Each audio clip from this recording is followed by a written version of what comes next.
for the next, I don't know, 20 or so minutes, just to discuss a little bit from Necessary. So, everyone, go grab your book, Necessary. Now, this meeting is primarily on this particular channel that I'm pointing to right here.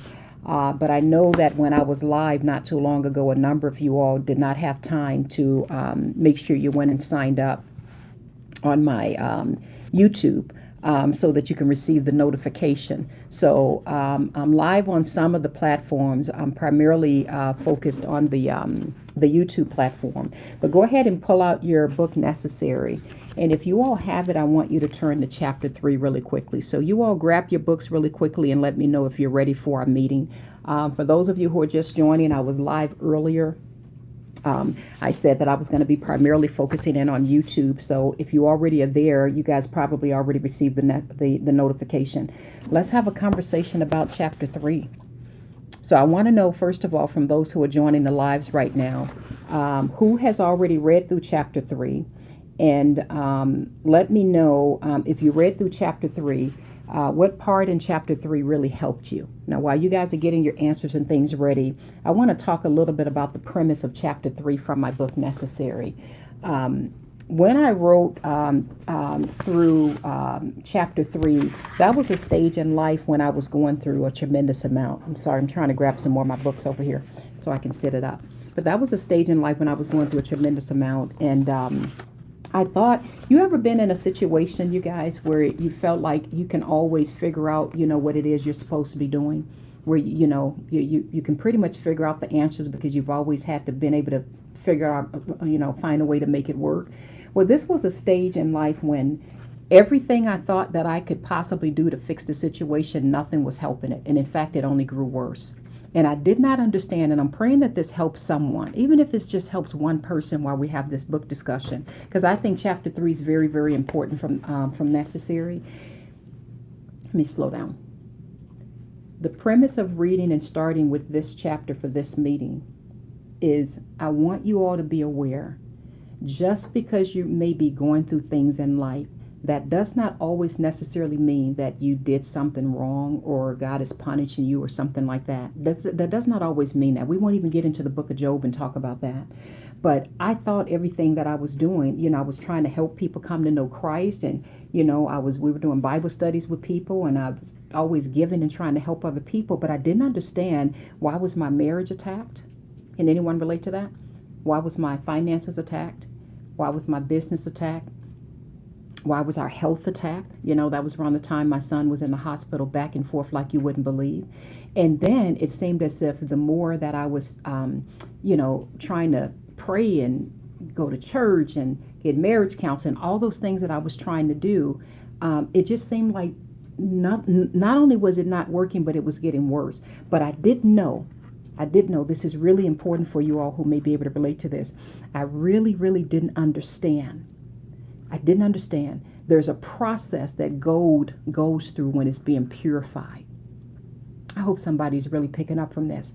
There's a process that gold, I'm talking gold, goes through when it gets purified. And I had no idea that I was in that particular season in my life where God was purifying and taking me through some things, getting rid of all that was no longer needed, going deep, deep, deep into my character, pulling out some things. And I had no idea that there was good that was going to come out on the other side.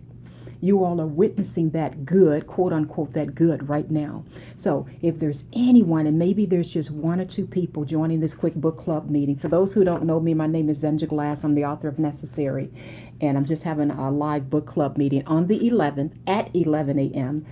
We just have a brief book club meeting to discuss something from one of the chapters. And today we're just going to discuss a little bit from Through the Fire. So let me make sure, let me know if you all can hear me, because I see a lot of people coming into the live. So just comment, I can hear you, or comment, I have your book. And if there's anyone at all, I'm going to wait until I see some comments come through just to make sure my feed is working. So either comment and say I can hear you, or comment and say I have the book.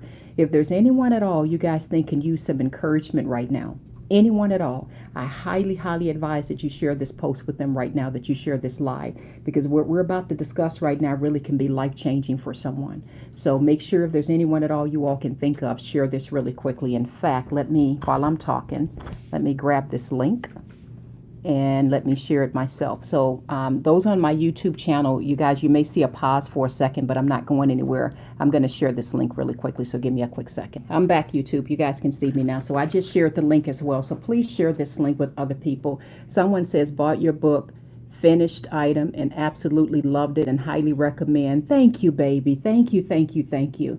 Let me see. Someone says, I can hear you. All right, so let's jump into it. London says, I have the book. Okay, good. So turn to chapter 3 and let's talk a little bit.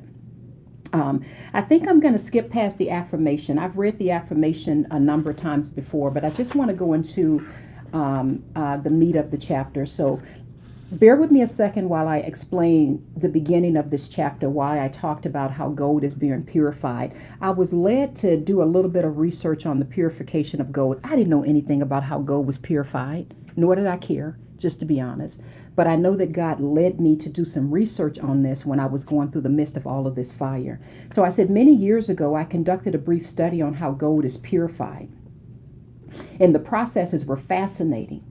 One process involves turning up the temperature very high, nearly 2,000 degrees Fahrenheit. Can you believe that, you guys? 2,000 degrees Fahrenheit, so that the impurities from the metal would float to the top, leaving pure gold. Another process involves adding very strong acids to gold to dissolve all the impurities so that only the pure gold would remain. There's also a process of using electricity. This involves the use of electric current so that all impurities are removing, leaving pure gold. Now, I'm going somewhere with this, so just follow along. This is a process of how gold is purified. By the time I completed my research, I concluded one important thing. In order for gold to be purified, it must be refined. I'm going to say that again. In order for gold to be purified, hey Ashley, hey baby, in order for gold to be purified, it must be refined. It must go through a process to be changed by releasing what does not belong. Now, is someone picking up what I just laid down? In order for gold to be purified, I didn't know this. It has to go through this refining process where the heat is turned up extremely high. And I didn't understand that during a refining process, that process releases all of the impurities, what no longer belongs. So now I'm going to jump to a situation when I was sitting in church. And I'll never forget this moment. I was sitting in church, and this is when one of the ministers in our church was giving a sermon or something. And he said, there's 3 top things that can help, that can hinder someone from growing. And he says these are sort of the 3 major things. And those 3 things that he talked about, he said the 3 top things that can break someone down or ruin that can break a person down, ruin a family, or destroy someone's faith. He says one of them is marriage or relationship issues. Are you all listening? One is marriage or relationship issues. Actually, you know what? Before I give these answers away, for those who don't have a copy of Necessary, what do you think some of the 3 top issues are? Now, of course, we can debate whether or not it's which are the top 3. But what do you all think are the 3 top things that can really, really bring someone down? Obviously, I just mentioned one. I just said marriage or relationship issues, because I don't want this being a one-sided discussion. I want you all to join in. What do you think is one of the top things that really, really, really can break a person down? You know, something that can really tempt them, right? Tempt them to turn away from God. Or in some cases, people would say, Z, actually, no, it tempts me to run towards God. So however you want to word that, what do you think are the 3 top issues? Someone says fear. Okay, Cece says finances. Someone says past trauma, like remembering it. Oh, see, that's a really good one about past trauma. I'm trying to stay on subject, but I just read a book on that really changed my life, to understand how the enemy works with constantly trying to get us to go back to those moments. Someone says health. Yeah, you got it. Beatrice says relationship. What are the 3 top issues? So, Rebecca says envying. Alan says heartbreak. Someone says marriage. Someone says loss. What about here on my YouTube? Let me see. Is anyone talking? I don't see you all saying much on YouTube. Someone says affliction. Someone says disappointment. Family and friends, relationships, church members. Words and how you talk to a person and how you respond. That's a good one, Katrina. Anyone else? Someone says habits. Yeah. Finances, relationship, and trauma. Yeah. Ollie says disappointment. Okay, so you guys are on the, you guys are, somebody said repeated failure. Chantel, that's a good one. So let me keep reading here. He said, and for those who are just joining, my name is Zenja Glass. I'm reading from my book, Necessary. We're having a book club meeting. And we're just going to dive just a little bit into this chapter. It's called Chapter 3, and it's called Through the Fire. And I'm picking up from a situation when I was at a church service, and I was just going through so doggone much. And this is something my minister, one of my ministers, I should say, said from the stage. He said that there are three top things that can break a person down, ruin a family, or destroy someone's faith. He said it's marriage or relationship issues. He said financial issues or health issues. He went on to say that while there are certainly many other areas that can challenge us in life, these three areas tend to be the most common challenges. I remember that day in that sermon like it was yesterday. I could not breathe. I couldn't move. I thought to myself as I looked around the congregation, my God, I am experiencing all three of these issues. Am I the only person in this building who is experiencing such sorrow, such stress, such disaster all at the same time? Can anyone relate to that? I'll pause for a moment on that. So imagine you sitting in church, and imagine someone from the stage saying, hey, here are the top three things that tend to really, it's a lot, but these are the top three that really tends to break a person down. And he says marriage, family, or relationship issues. And then he says finances, and he says health issues. So just imagine sitting there, and maybe I'm the only one that can relate to this. Maybe you guys can't relate, but I can. Chantel says she can relate. Imagine someone on stage saying that normally when people have issues in one of those areas, in one, not all three, he just said one.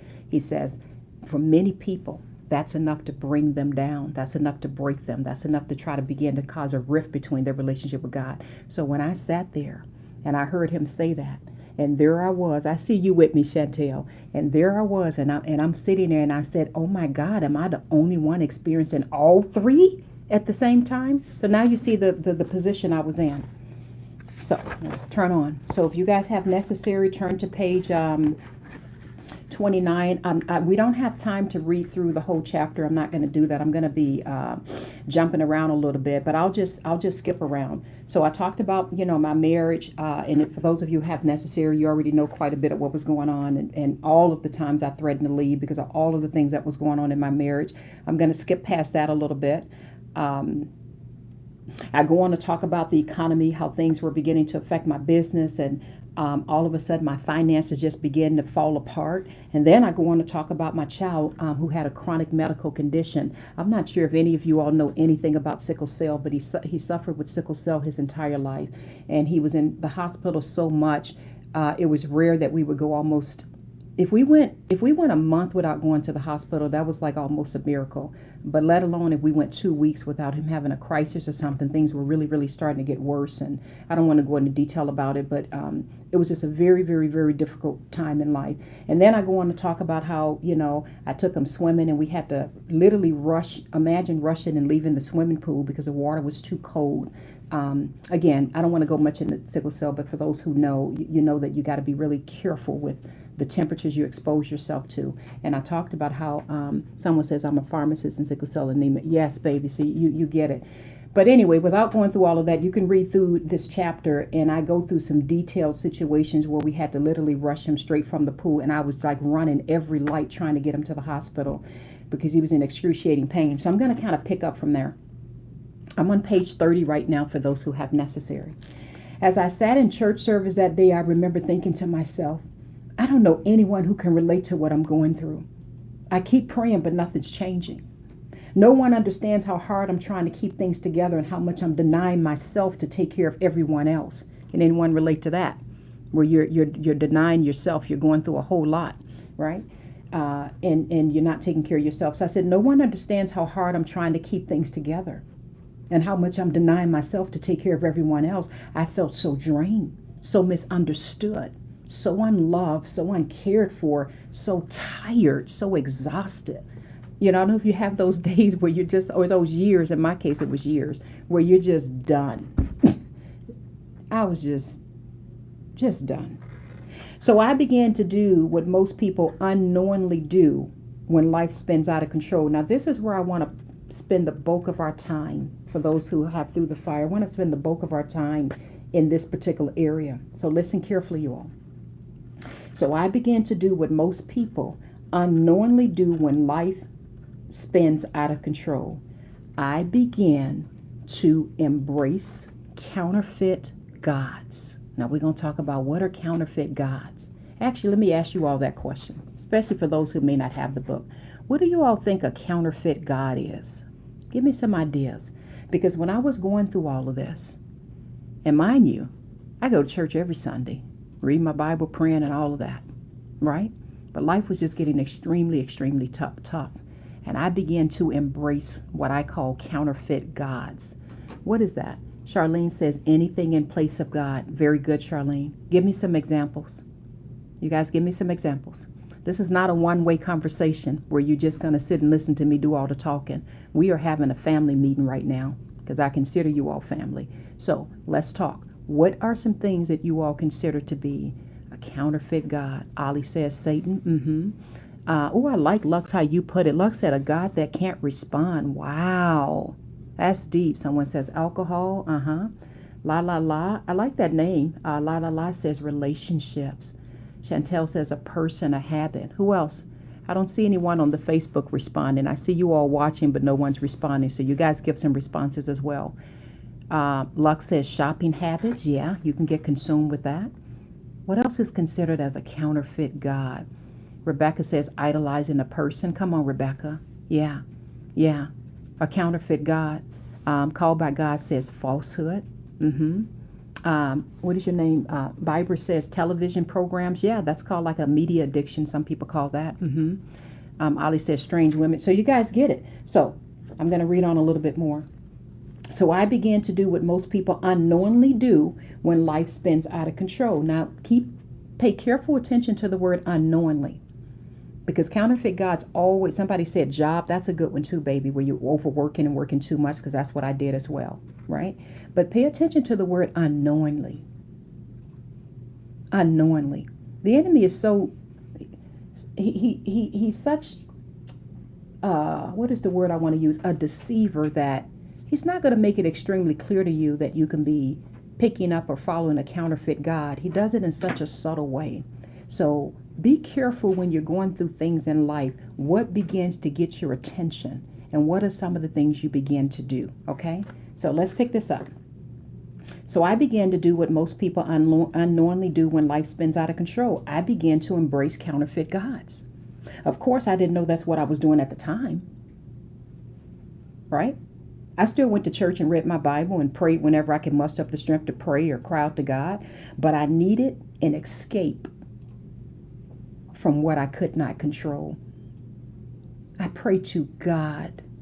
I pray to God, if there's just one person on this live, that you're on this live for a reason, because God needs you to hear these words. Even if it's just one person, then this live is going to be worth it. So you all let me know if this is resonating with you. I needed an escape from what I could not control. I needed a happy place, even if it wasn't good for me. Even if it was only temporary, even if it actually made things worse. Now that's alarming to say, right? But I just felt like I need some form of happiness in my life, right? I used to fantasize quite a bit in my younger years by creating an imaginary world. Because I had a vivid imagination, it was very easy for me to escape from my reality and traumatic events by imagining characters and scenes where I could determine how the story ended. Now I'm not going to go through more of that. I'm going to jump around a little bit, but let me explain what I meant by that.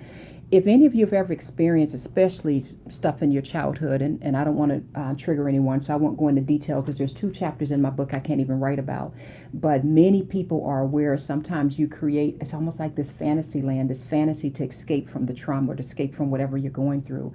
And so I used to like master that as a child, just so you all know, because there was just so much disruption in my life. And I had the best mother in the world, but she was a child herself when she had me, just to be clear. But unfortunately, she was in very abusive relationships. So imagine jumping around and moving from house to house to house all the time. And in fact, there's a chapter in here where I talk about we moved 22 times in a time span of about a year.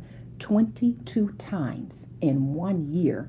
I made a game of it by counting remembering each of the addresses, right? So I won't go into all of that, but I'll just say I go into talking about how because fantasizing used to help me so much as a child to sort of escape, I didn't realize I took that into my adulthood. And really, for me, and let me make this clear, I'm no one's therapist. I'm sharing my story. Let me just be clear. What used to help me as a child began to hinder me as an adult. Because instead of running into the arms of God, instead of getting into my word, instead of enriching my prayer life, I would just escape and just go into this world of fantasy and make believe, to the point where I just would make up characters and scenes and stories of feeling loved and romanticized and all of that. Some of you all getting what I'm saying. You may not comment it on here because you may not want people knowing you can relate. And some of you are bold enough to comment. I see some comments coming through. But I don't really care what someone thinks of me by me being so transparent and honest. What I care about is that I am a woman who is speaking what God has pulled me through and what I've gone through, giving glory and praise to God and hoping and praying that God uses my story, the things I've been through, to help others. So the fact that some of you all may look at me and think, I can't believe you struggled and went through that, I'm okay with being judged by that. Right? If it's helping somebody and it's bringing glory and honor to God, then it's worth for me to talk about. So thank you, baby. I see a lot of people saying amen. So I'm going to skip through that a little bit. And I go into detail about how it just really got out of control, to where even when I could be having a conversation with you right now, but carrying on in my head this whole like fantasy scene, this whole other life. That's a good way of putting it. This entire other life could be happening and you wouldn't even know it, because that was just my escape. So I talk about that quite a bit. And I talk about how I didn't realize I was playing in Satan's backyard, because those harmless fantasies began to replace my prayer life, and it replaced everything that God was there to help me deal with. I instead would just drift off into a fantasy. So let me go down a little bit more. Then I go on to talk about in my finances how I was raising 4 small children, running back and forth to the hospital, dealing with my marriage that was hanging by a thread at that time, and I was just done. So now I want to jump into the next thing that I did. So what did I do? I found another counterfeit God. Here we go. I started going to casinos to sit on penny slot machines to completely forget about all my problems. Uh-oh, what is this about? It didn't matter that I didn't have a lot of money. I would sit for hours with just a little bit of money just to hear the sound of the machines and escape from the pressures of life. Though my schedule was always very busy with work and motherhood and a million other things, I would take every opportunity I could to run back to the casinos where my troubles were not allowed to enter. And then I just go on to talk about how the casino just welcomed me with open arms, right? I would go in there and be sitting next to somebody on a machine and don't even have to know the person, and we're all of a sudden best friends because we're hoping that we get into a jackpot round, right? And I went on to talk about how I would get very defensive when people would ask me, especially if it was my husband or a family member or something, ask me why I kept going, because I felt like that was my only outlet. Like I didn't really go to clubs and, drinking and all of that stuff. That's never really been a big part of my life, right? So I felt like for me, I had to have some sort of an escape. Am I helping someone with this, or am I talking too much? You all let me know if this is helping you. Let me know, because I'm seeing some comments come through. So those were some of my escapes, is that I had to find something. And I call that, inside of Necessary, I call that counterfeit gods. Anything somebody is saying, this is very helpful. Okay, good, baby. And it can be anything. For you, it could be something different. You can, who knows? Who knows? There's a million and one other things it can be. But I think it's important that I be honest with you all about some of the things that I was struggling with. So then I'm going to jump down to page 32. You might be tempted to think, so what's the problem? There's nothing wrong with a little bit of fun now and then. Well, on one end, I totally agree. But herein lies the problem. Anytime I was bored, angry, feeling unloved, under financial pressure, or whatever else you want to say, I found myself wanting to go to the casino, or in this case, we could say running to any counterfeit gods instead of running into the arms of God. Someone says, yes, ma'am, I just got here, but I'm still going to say amen. I'm reading from my book, Necessary, Baby. We're having a book club meeting now, and I'm reading from a chapter called Through the Fire.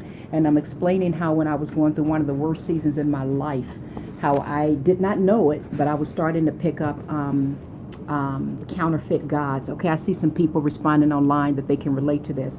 And you don't even know you're picking up. Thank you, Ashley. You don't even know that you're picking up these counterfeit gods because it doesn't, first of all, it don't feel like you're doing nothing wrong. And in a lot of cases, at least in my case, I felt like I was able to justify, like I'm not doing nothing else fun in life. Nothing else is working out. It's not hurting anybody else. So what's the problem? So let's talk. Lord, please speak to your people and help them, God. Please, please, please speak to them. So let's go to page 33. Then I found myself and lying about how much I'd spent and always longing for the next trip. You know, the moment a problem arose in my life, I would get highly defensive if anyone challenged me about why I wanted to go. So again, I'm still talking about the casino at that point.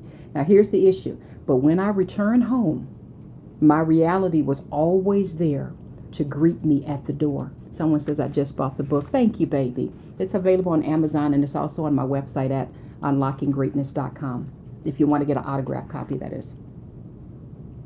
When I returned home, my reality was always there to greet me at the door. This is the part I want you all to get. Anytime you pick up a counterfeit God, anything that takes its place, it may ease the pain for just a little bit. Someone says, what book is this? Necessary, baby. It's called Necessary. It may ease the pain for just a little bit. But I pray to God you all learn from mistakes I've made in the past. When I returned home, my reality was always there to greet me at the door. The problem for me was not why I went to the casino. I went to run away from my reality. And that's the question I want to ask you all right now. What are you doing to run away from your reality? I think someone says, this is a marvelous thing that you're bringing up as a minister. I understand. Thank you, Rebecca. Let me know if you can hear me because somebody said their sound is off. So hopefully you can hear me. Where was I just at? I'm on page 33 from Necessary. You all, I'm doing my best to pour out my heart, open my life up to you all, and help somebody. Help somebody. Help somebody be aware that God has you here for a reason and such a great purpose. And the enemy, read John 10:10, he comes to steal, kill, and destroy. And even though you may be going through some things in life, and maybe you're in a beautiful season in life right now, and you're like, Z, I can't relate to any of this. Totally fine, baby. That don't bother me, right? But just be aware. Your life don't have to be falling apart in order for you to start embracing counterfeit gods. Sometimes it can be your own image, your pride, right?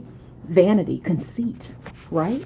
Being so consumed with what people think about you, your house, your car, your career, getting accolades and praise from men. So it don't have to be a casino. It can be whatever. Put whatever you need to put in that space. Anything. It could be social media.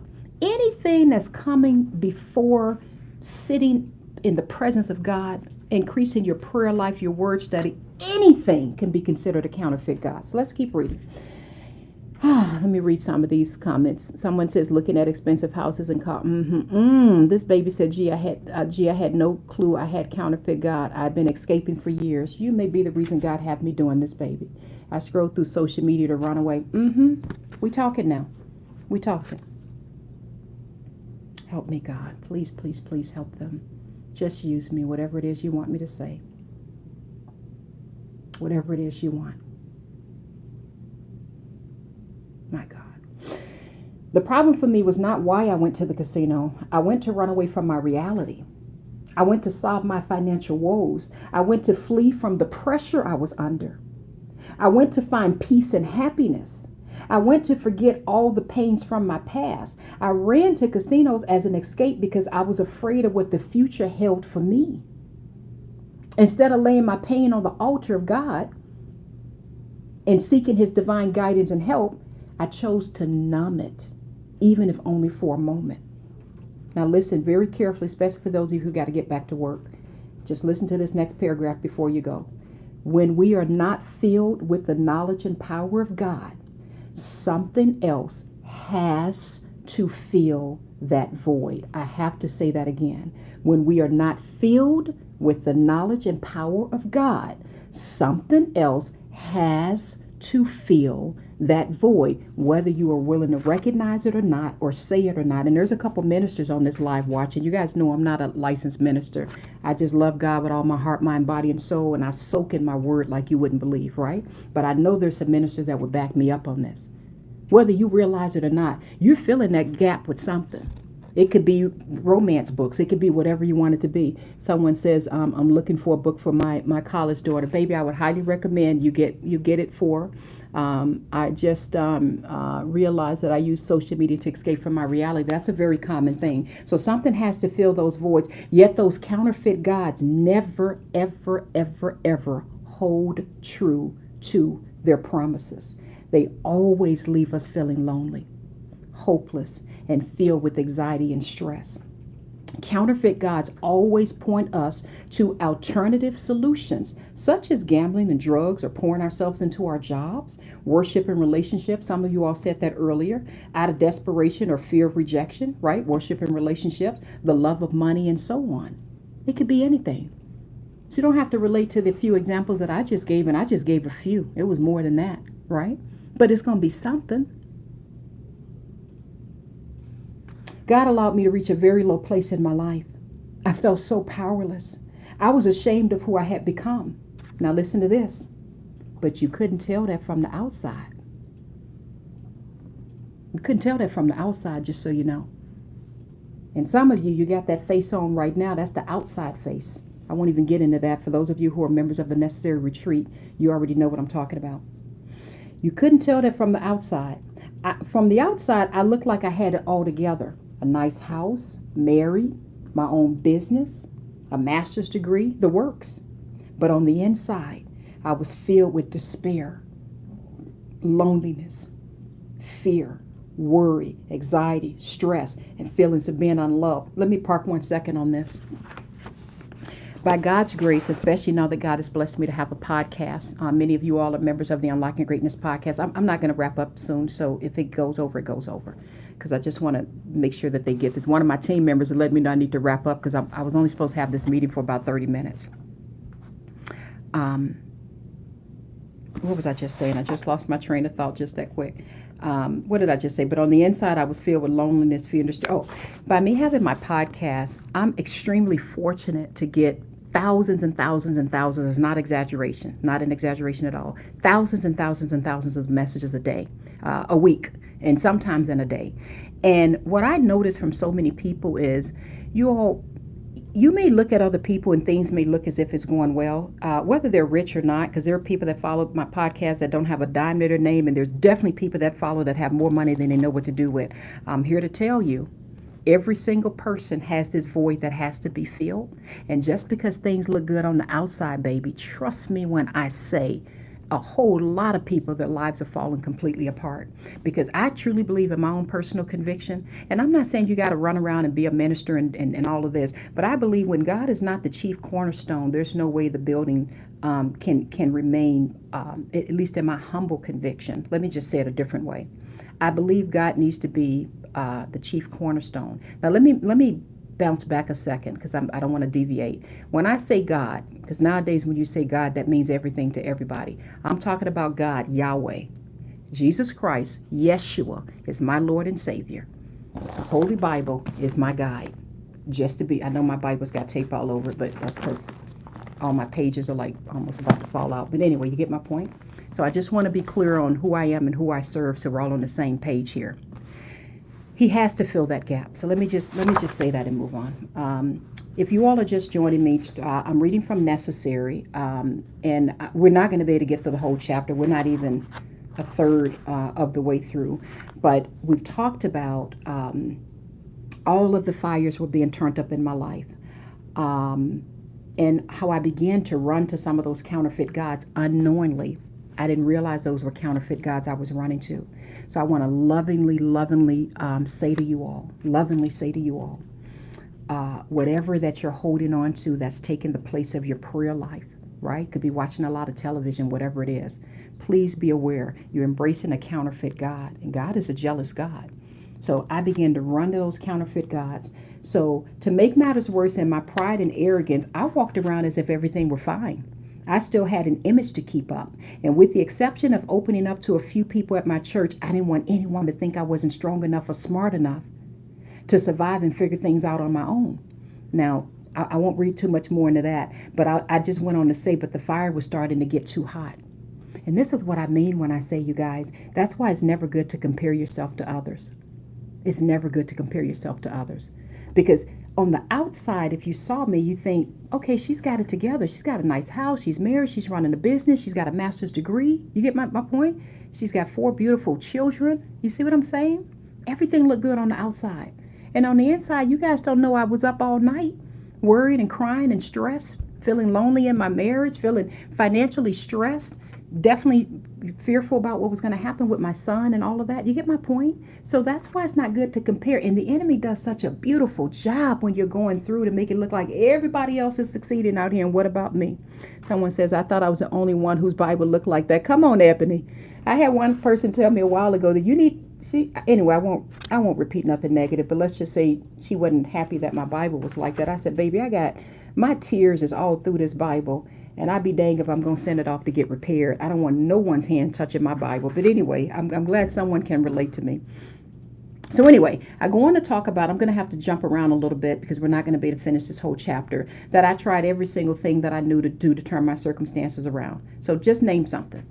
Marriage counseling and name something. Work into the wee hours of the morning. I just got to work more. I just got to start another business. I just got to do this and that. I was trying to do every single thing that I knew to do. And I was still praying.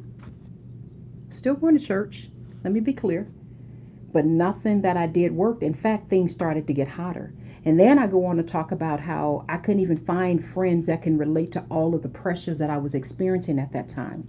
And I just said, you know, I got tired of people just telling me, just trust in God, just trust in God, just trust in God. I started getting upset by it because I'm like, first of all, you're not even going through what I'm going through, let alone all of what I'm going through. Get out my face is kind of what was my attitude. I am trusting in God, but I'm stressed the heck out, right? So I was actually getting offended by someone telling me to just trust in God. So anyway, again, I'm jumping around a little bit. I'm going to jump to the bottom of page 34. I tried talking to God, but he wasn't speaking back to me. He wasn't solving anything. My God.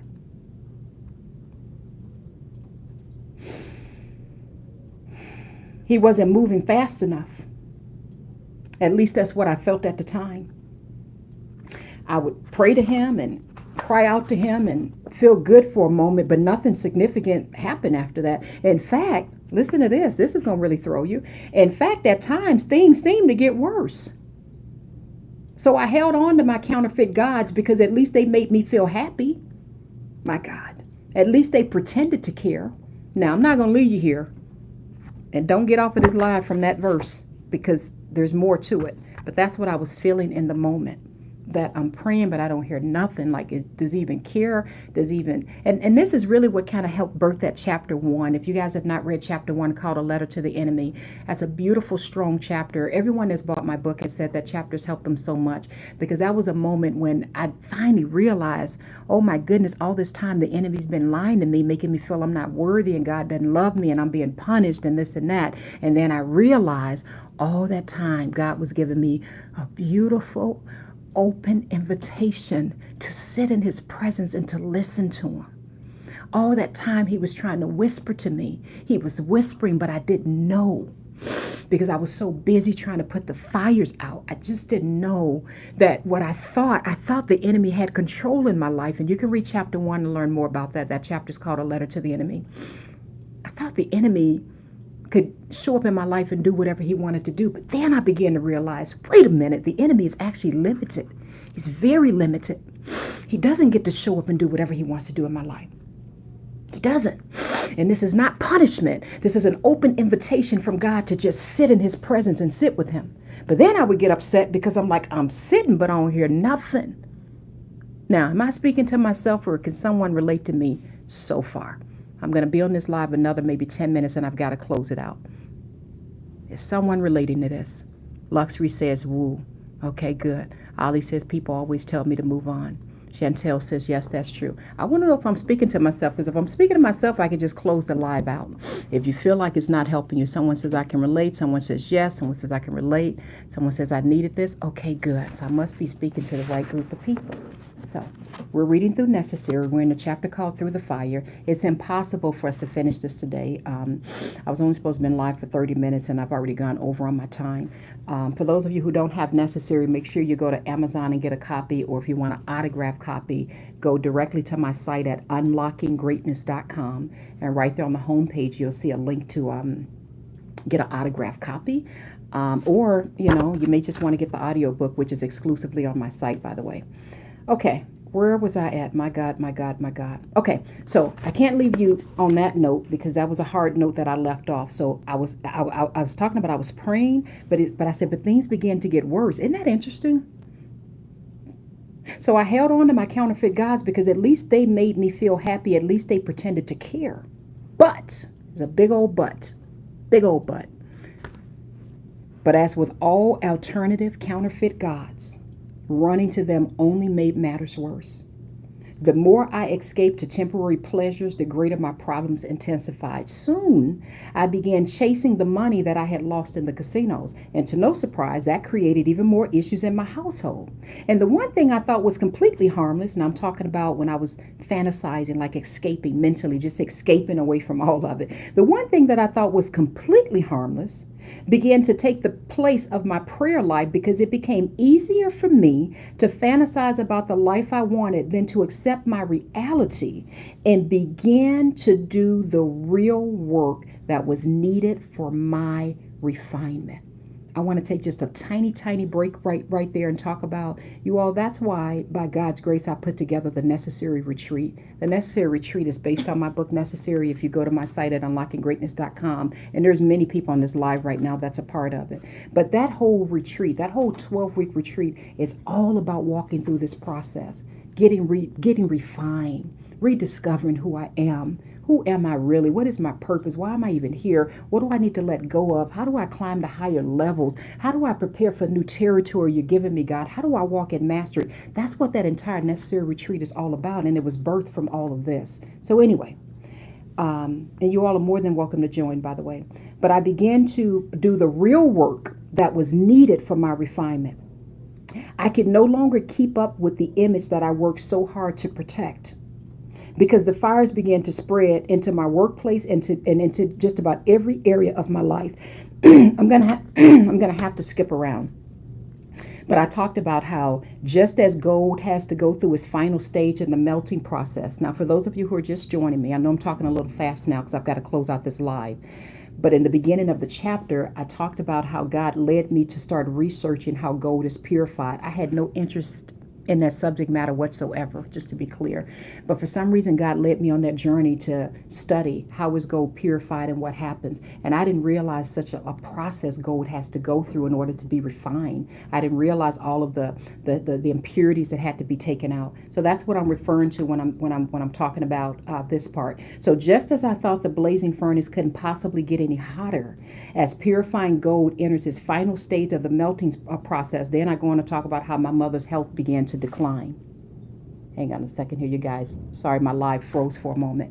I won't go into that, but I'll just let you all know that I ended up losing my mother. So in the middle of all of that, can you believe that? In the middle of all of that, my mother, one of my closest friends, her health began to decline, and I had that extra pressure to make sure she was taken care of. So now let me jump down to page 36 before we close out, because now I gotta take you back up. Every chapter is necessary. You're gonna go down deep. That I can guarantee you, but it's gonna leave you on a high. So let me leave you on a high before we close this out. I'm in the middle of page 36. For those of you who have necessary, turn to the chapter called Through the Fire. So I went all in. I decided to put pressure on God's integrity, to see if he would truly do what he said he would do if I fully surrendered to him.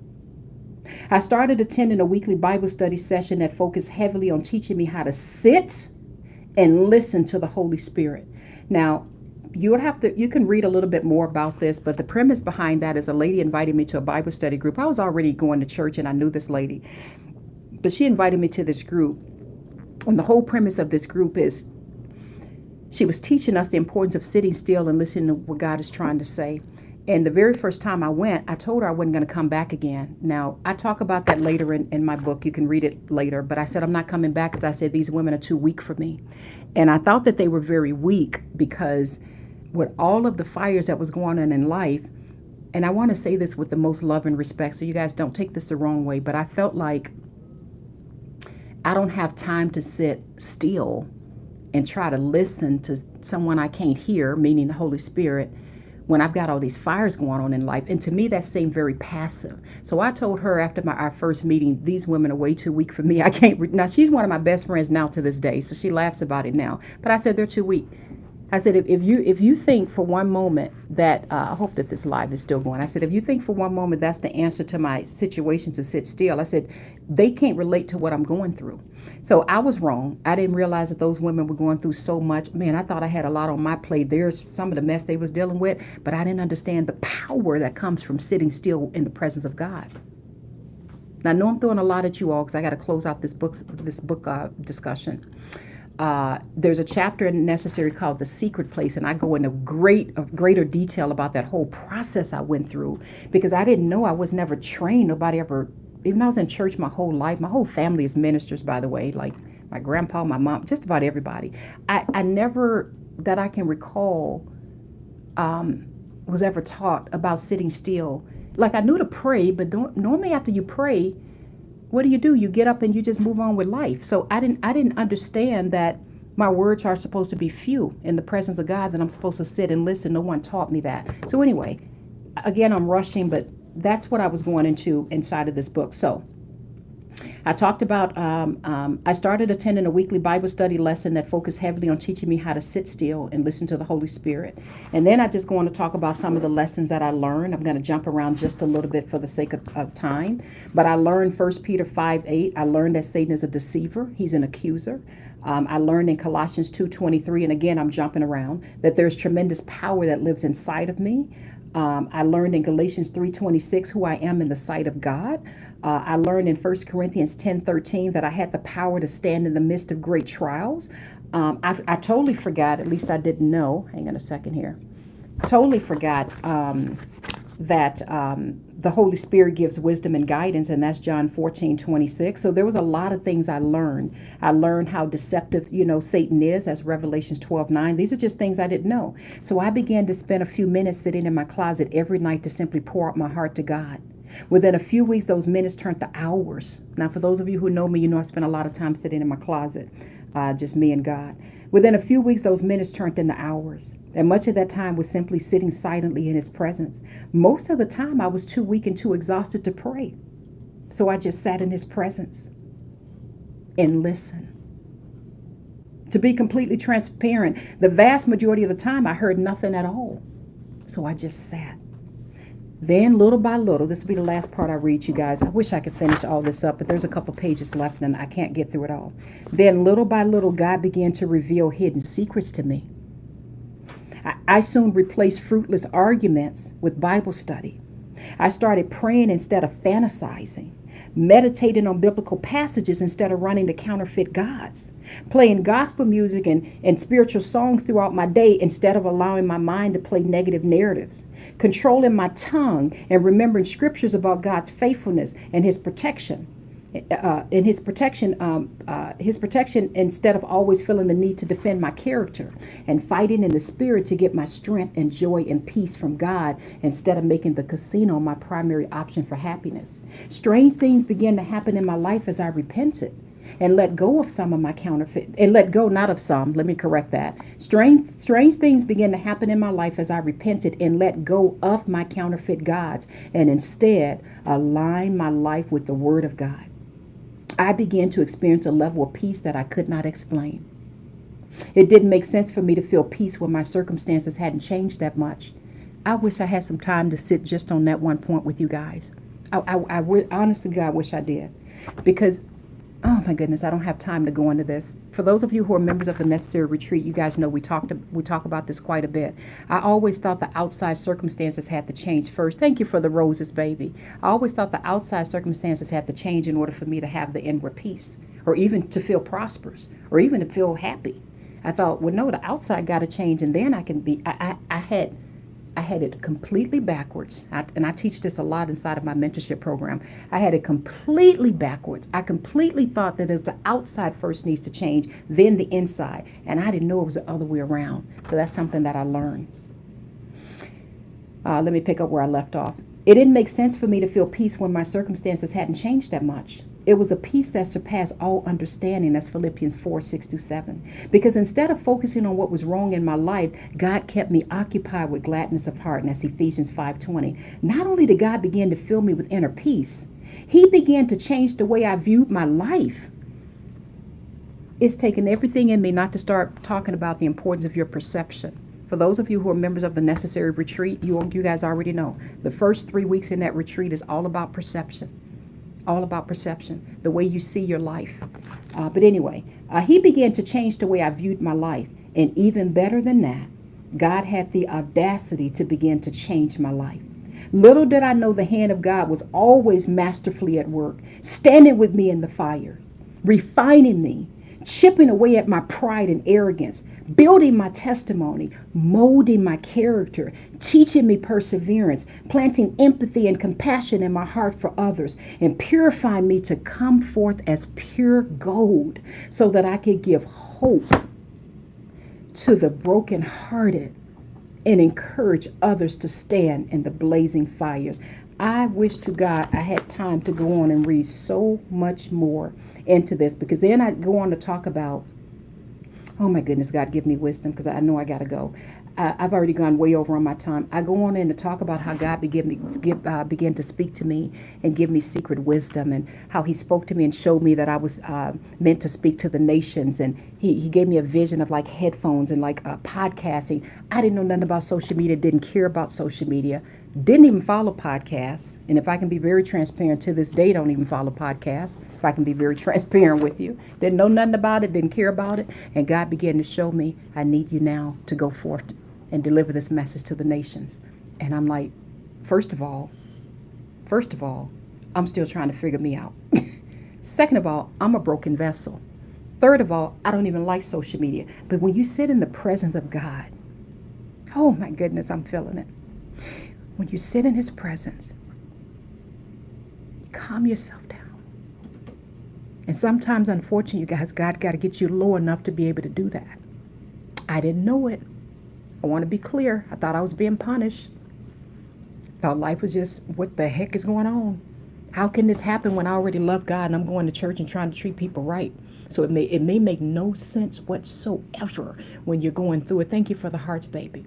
But when you sit, and I wish I could tell you to happen overnight, but it didn't for me. And He begins to breathe and give you this wisdom. You guys, I had no money. My business had fallen apart. Things were just going completely. It was just, how do you go from just doing so well, having staff members and just doing so well, and you got your degree, and all of a sudden God just allowed all of it to go away. I began to sit. He began to give me this secret wisdom and show me, here's what I want you to do now. And if you read through Necessary, there's more chapters in there about when He gave me my idea to get my agency back started up. There's so many things He did in the supernatural. You guys, it made no sense. It made no sense to go get another office when I didn't have the money to pay for it. It made no sense to walk into a building and ask to speak to the head manager of the building and ask if he had a unit when I didn't have the money for it. And yet God kept that man up all night and told him in His spirit, give this unit to her and trust that one day she'll afford it. I couldn't control that. And I'm going back talking to this man basically, hey, I don't have money to be getting this. And he's like, look, I don't even really believe that much in God. I'm not into religion and all of this.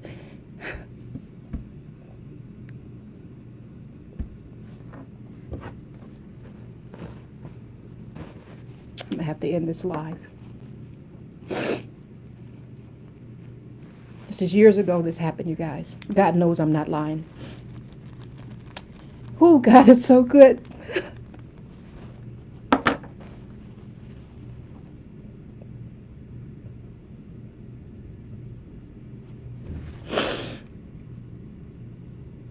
If you all would just turn to him.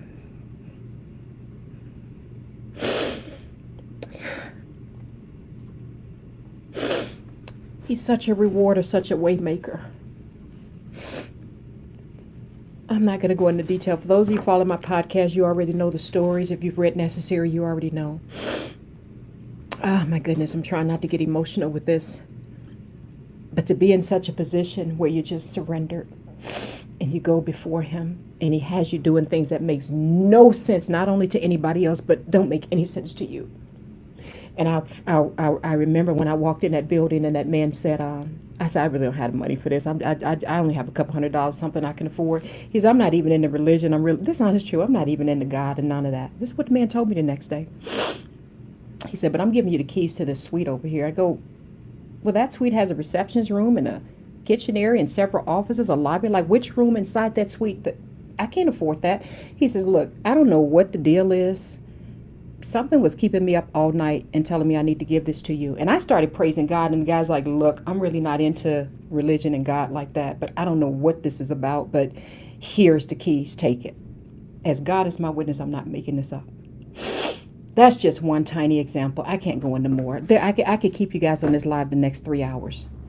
If you go to my YouTube channel, there's a video on there called My Testimony or something. You can listen to my podcast. You'll hear more. But the point I'm getting at, let me wrap this up. God began to reveal that secret wisdom in the hidden places. That's what I was trying to get at with this. Took me through that gold purification process. I'm still going through it. I haven't arrived, right? Stripped everything down. I began to sit in his presence. He began to speak. And he began, even with starting the podcast, he's like, you get out there, say, God, I'm a broken vessel. I've got nothing to give people. He's like, talk about that. I said, but God, I'm fighting to have a relationship with you myself. Hang on a second here. This live is wrapping up because of poor connection. Sorry about that, you guys. I said, God, I'm fighting to have a relationship with you myself. And he says to me,